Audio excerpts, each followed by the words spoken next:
promise you this is, yeah, I mean, I'll be inauthentic for the right price. And I've been blessed that I haven't had to be, and you're right. For all of the causes I even did those auctions for, they were all generally causes I could believe in, and so like, you're right. I mean, it wasn't like I was raising money to take blankets from orphans. It wasn't like I was doing anything awful, So yeah, but to your point about authenticity, and that goes in comedy, like, listen, I explore this mess every week on my podcast, or every day on my podcast, which I'm doing 3 days a week.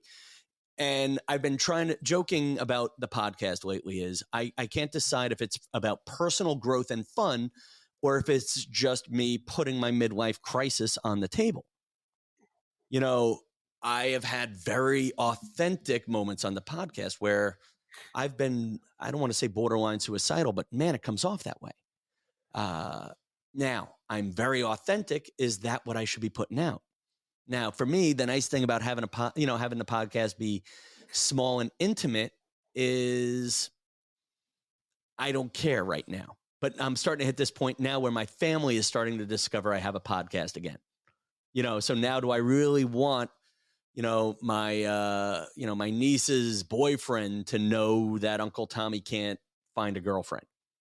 No, and they, do I really want to put out that, like I had a very real podcast today where a girl I wasn't trying to date told me why she wouldn't date me. And I'm like, I was just being nice. You're like, I didn't even ask for this. Well, I mean, I did ask, but I didn't ask. And I didn't ask, but I did ask, whatever the right way to say it is. But I gave her the out, which was, you live far away. I didn't need reasons 2, 3, 4, and 5.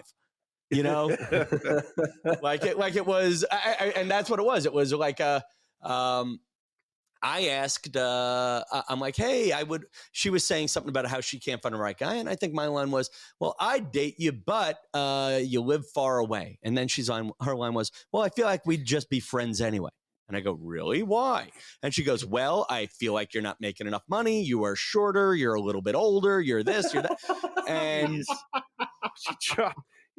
she went nuclear on you, man. No. Well, and fight and then she went into 3, and then there's problems with myself. I don't like nice guys. And I'm like, I didn't need this while dealing with actual struggles within my own geographic region. Where's the "it's not you, it's me" speech? Well, no, it's you. No, I see. This is the difference between you and I, my friend, is I squarely, and this is where this girl's awesome is, she squarely told me it was me, even when I didn't even want it to be me. So we'll see. But you get what I'm saying is, or I don't know. But anyway, so the point I was making is I'm putting out these problems, right? And I don't always have jokes about them. And the podcast is about 150% true authenticity.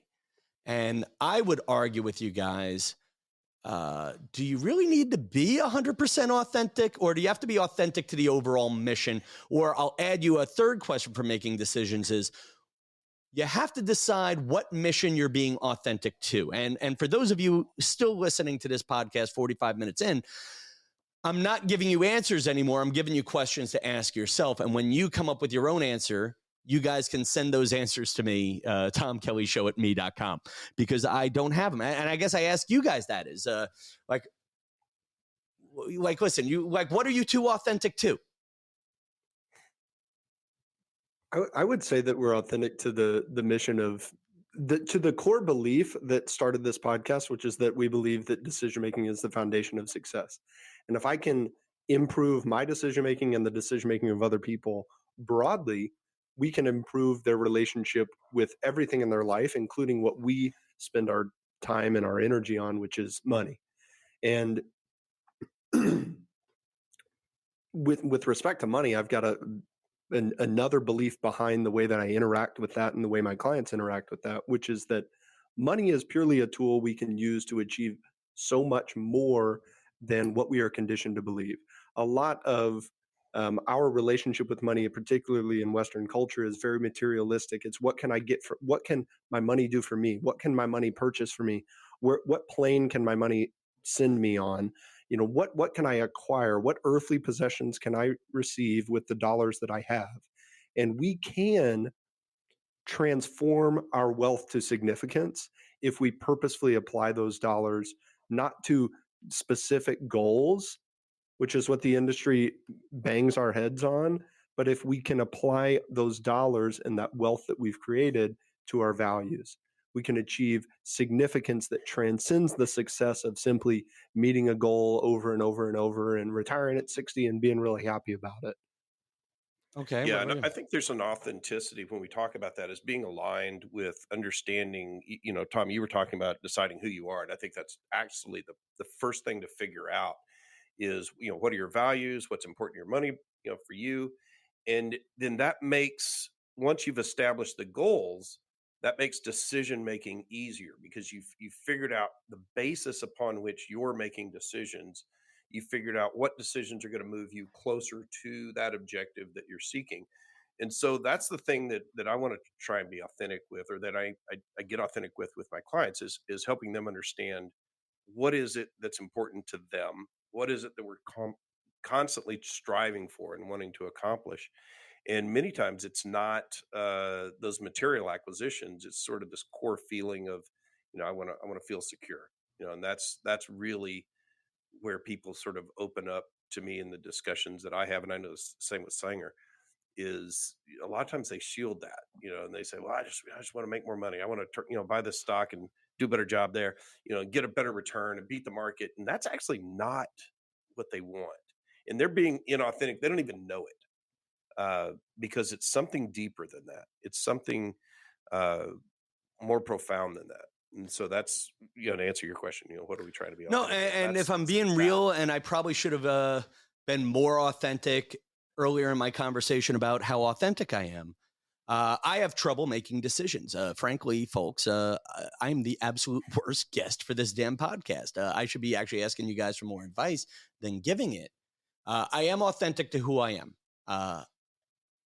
I had a college professor who really gave a basic speech in a senior seminar where you had to pick what was important to you. And at the end of the day, I choose family, and then I choose making people happy. Then I choose entertaining, whatever. And then the list gets thinner down the list.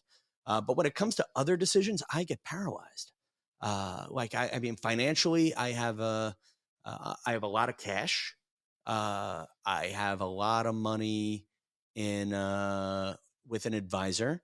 I have a decent retirement fund, and the rest is in cash for a house that I never wanted to buy because I don't know where I want to live. New York City's I'm afraid to make certain decisions. Do I want to commit to New York City and buy real estate? I get a feeling here. I get a feeling right here. Do I want to commit to buying a house on Long Island? Well, that means driving and being less motivated to go to certain comedy gigs that don't pay that much in New York City. And so I'm paralyzed. So I guess my question for you guys is, what do you guys do when you're paralyzed about making decisions? Is not making a decision, like I said before, a decision, or should I be making more little decisions? Now you get into that, well, I decided to put my money in cash for a while, and now I'm like, and then you start getting that anxiety of, was your decision correct? Yeah, that's very, very normal. I mean, not making a decision by default and getting paralyzed in this awkward gray area where nothing makes sense and everything's fuzzy and blurry. That's super common. What Sean and I believe is that there's only 3 decision-making outcomes. One is I can decide to do something. I can decide to buy that house in Long Island, for example. And when you've made a decision, like when you decided that you were going to do that, because maybe you called the realtor, maybe you toured a home, maybe you went to an open house, maybe it was when you when you signed the documents, whatever.